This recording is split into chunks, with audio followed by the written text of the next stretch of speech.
What's going on, my dummies, and welcome back to another Digimon deck tech. And in today's video we are going over a deck. I'm going to call this more janky than the actual Digi-Burst deck, but this is Digi-Burst Beetles.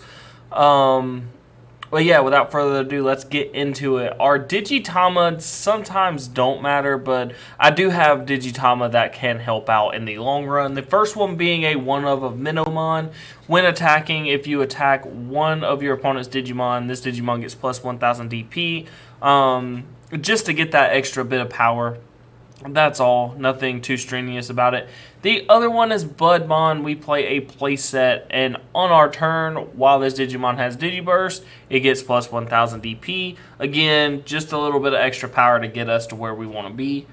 Moving forward, we have our 4 of Goblimon. He is our vanilla. He's 2 to play normally, 0 to evolve, 3000 DP. Nothing too strenuous over it, just easy to play, easy to evolve, high power. Pretty good for a rookie. The next card is a playset of Lilamon. Lilamon is 3 to play normally, 0 to evolve, 2000 DP. She has an inheritable that says when this Digimon is trashed due to activating a Digimon's Digi-Burst, return this card to our hand. Since we are Digi-Bursting quite a bit with our level 6s, we're able to add this Lilamon to our hand to keep going and get our card advantage up. Moving forward, we have our last rookie, and it is a playset of the promo from the Power Up Pack, Palmon. It's 3 to play normally, 0 to evolve, 2000 DP. It also has an inheritable that says during your turn, when this Digimon is trashed due to a Digimon's Digi-Burst, one of your Digimon gains jamming. This is very powerful, seeing as we gain Pierce and extra security attack, so hitting the security with a low DP Digimon allows us to gain a good bit of advantage. Moving forward, we have a 4 of Stingmon. He is our first level 4. He is 6 to play normally, 1 to evolve, 5000 DP. You can also play Gargamon in this spot, but I really like the Stingmon for his ability. He says, during your turn, once per turn, if this Digimon deletes an opponent's Digimon by battle, we gain 1 memory. And since we will be attacking Digimon a lot, since we do have Pierce, we're able to gain that extra memory, of course. Like, we will Digi-Burst him most times than not. Sometimes we won't, but it's there just in case we do need it. The next up we have Roachmon as a 4 of. He is another level 4. He is 3 to play normally, 1 to evolve, 3000 DP. This one is here in case we do have to hard play him. We can evolve into a level 5 and then evolve into our level 6 and Digi-Burst both the level 6 and the level 4 if we have to. That is the main reason he is here. If you notice, everything in this deck is 1 to evolve, and that is one thing that we want to do. We want to turbo up into our big dude so we can get some pretty good advantage.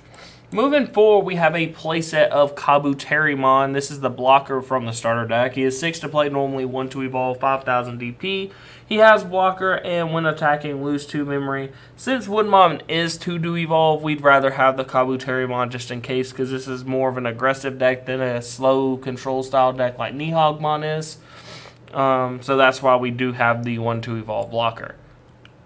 Moving forward, we play a playset of Dino-Beamon. He is 8 to play normally, 3 to evolve on a green or blue Digimon, 7000 DP.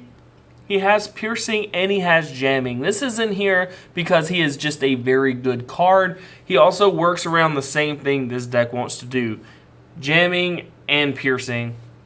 We want to deal a lot of damage over time if possible, and that is one of the best ways to do it is by having this Dino-Beamon. Of course, we can evolve it on top of the Roachmon for 6 memory altogether if we hard played the Roachmon. So, like, we're able to get a good bit of damage in with this Dino-Beamon. I think playing him as a 4 of is a very good idea. Moving forward, though, we have a 2 of Skullscorpiomon. He is 5 to play normally, 2 to evolve, 6000 DP.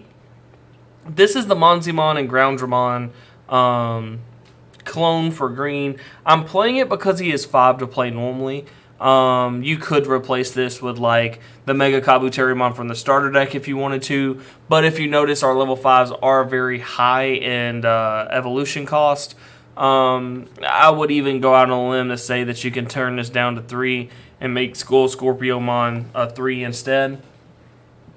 But yeah, that's That's just my take. Moving forward, we play a 2 of Lilymon from the starter deck. She is 6 to play normally, 3/2 evolve, 7,000 DP. When digivolving into her, we reveal the top 5 cards of our deck. We can add 1 level 6 or higher Digimon card from among them to our hand, place the rest of them on the bottom in any order. This allows us to get our level 6s and the level 7 in the deck, which is very, very cool. Moving forward, we have a 4 of Grandkuwagamon. This is the promo from the the Dash Pack for set 4. He has 11 to play normally, 3/2 evolve, 11,000 DP. His effect is main, Digi-Burst 2. One of your Digimon gains security attack +1. If we're able to turbo into Grandkuwagamon while having a Dino-Beamon, not a Grand, but a Dino-Beamon on the battlefield, we were able to Digi-Burst twice to give Dino-Beamon +2 security attack, which is very, very powerful, seeing as he also has jamming and pierce. If we're able to attack into a blocker, etc., we're still dealing the 3 damage and not dying to anything flipping over except for option cards. This is really cool. I really do like Grandkuwagamon. We can also target himself with it, keep that in mind. He doesn't have pierce, but he's still really good.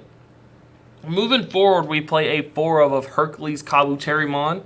If you notice that Herculeskabuterimon and Grandkuwagamon, these are the Beetles of the series that are a war at each other. That's why it's Digi-Burst Beetles. He has 12 to play normally, 4 to evolve, 12,000 DP.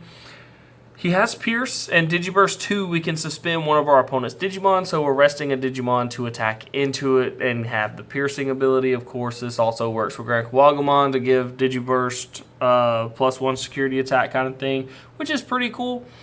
Moving forward, we have Balder Arm Chaos Bud. He is 15 to evolve normally, 6 to evolve on a green or a yellow Digimon, 14,000 power. When digivolving, we activate the following effect twice. One of your opponent's Digimon gets -7,000 DP. This is pretty good creature elimination. It can destroy everything that's not an Omnimon, which is relatively nice. We can also destroy 2 level 5s, and sometimes we can hit level 6s with it. On deletion, however, he does give us 3 memory, so our opponent can't easily delete it without us gaining memory in the process.